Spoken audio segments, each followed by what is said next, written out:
Lidija Braucēja bija ilggadēja skolas pārzine laika posmā no 1920.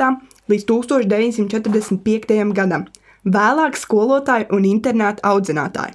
Lidija sāka strādāt āmarniekos, tad darbu turpināja Smārdas dzirnavās un pēc tam pie Smārdas stacijas uzceltajā skolas ēkā.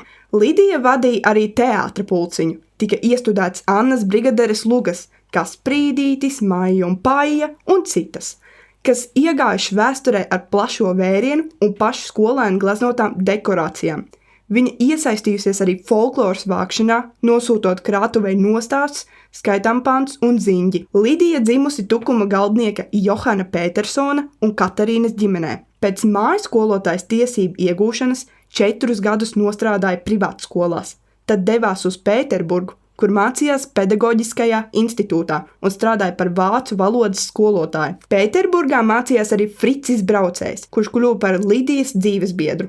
Atgriezušies Latvijā, abi apmetās uz dzīvi āmarniekos, bet pēc tam izveidoja paši savu auziņu saimniecību un strādāja skolā. Diemžēl Otrais pasaules karš Smārdas pagastā ienāca traģiski, jo tuvumā izveidojās frontes līnija.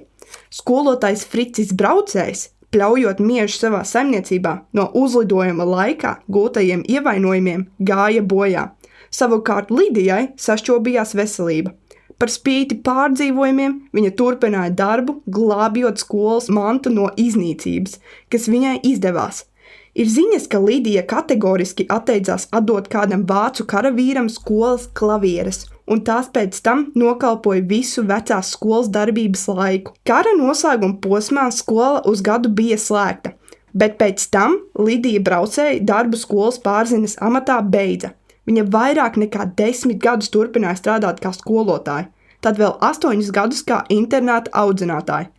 Darbu Smārdas skolā Lidija Braucēja beidza 80 gadu vecumā. Šai skolai viņa veltīja 46 sava mūža gadus.